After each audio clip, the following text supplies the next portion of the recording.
Қайырлы күн баршаңызға, каналыма қош келдіңіздер. Бүгін мен сіздерге ерекше дәмді болып шығатын мантының рецептін жасалу жолын көрсетемін. Каналыма тіркеліп, лайк басып, қолдау көрсетуді ұмытпаңыздар. Манты өте әдемі болып шықты. Сіздерге ол үшін су, тұз қажет. Су мен тұзды жақсылап араластырып, бір жұмыртқаны қосамыз. Жұмыртқаны жақсылап езіп араластырып аламыз. Ұнды електен өткізіп, қаттылау етіп қамыр енеміз. Қамырды жақсылап қолымызбен араластырып, еуі қанғанша елеп аламыз. Қамыр осындай болып шығады. Одан кейін бетін жауып тындырып қоямыз. Салмасын дайындауға ақ пияз, картоп қажет. Барлығын 4 бұрыштап турап аламыз. Мантыны етпен жасайтын боламыз.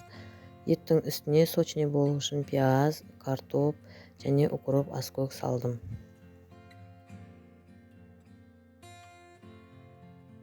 Тартылған дайын еттің үстіне аздаған құйрық турап салдым және ақ пиязымызды салып жақсылап араластырдым. Аздап тұз саласыздар, дәміне қарай, қолмен жақсылап мыжып аласыздар. Картошканы салып, тағы да жақсылап мыжғылайсыз. Дайын болған салмамыздың үстіне аскөк пен петрушканы майдалап турап, оны да үстіне салып қосамыз. Еуі қанған қамырымызды алып, 2 зуалаға бөлеміз. Жақсылап дөңгелектеп, қамырларымызды зуалап қоямыз. Ары қарай қамырды жаюға кірісеміз. Алдымен дөңгелек қамырды жұдырығымызбен басып, жаюға дайындап, үлкейтіп аламыз. Міне қамырымызды осылай жаямыз, одан кейін оқтаумен жаюға кірісеміз. Алдымен кішкене оқтаумен қамырлардың шет-шетін басып жайып алдым, одан кейін үлкен оқтаумен қамырды үлкейтіп жаямыз.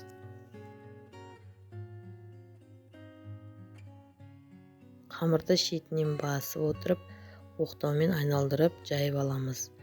Тым жұқа болып кетпеу керек. Аздап ұн себеміз, көбірек ұн себуге болмайды, қамырымыз қаясып қалады. Осылай әбден шет-шетін басып жұқып, тым қатты жұқа етпейтіндей етіп жаямыз. Енді кесуге кірісеміз. Алдымен дөңгелек қамырымызды оқтауда ұстап тұрып, осылай үстіне қойып жаямыз видеода көрсетілгендей. Одан кейін қамырды мантының көлеміне лайықтап кесіп шығамыз.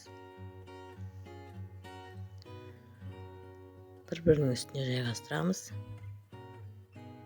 Ұштарын кесіп алып тастап, мантының қамырын дайындаймыз. Салмаларын салып, мантыны бүгуге кірісеміз. Мантыны шетінен бүгіп алып, ақ пияз турап, майға қуырып, үстіне су құйып, қайнатып, подлив дайындаймыз. Мантымызды 45 минут будап пісіріп аламыз. Достар, видео ұнаса лайк басып, коммент жазуды ұмытпаңыздар. Міне мантымыз дайын пісіп шықты. Бетін подлив қойып әрлеп аламыз.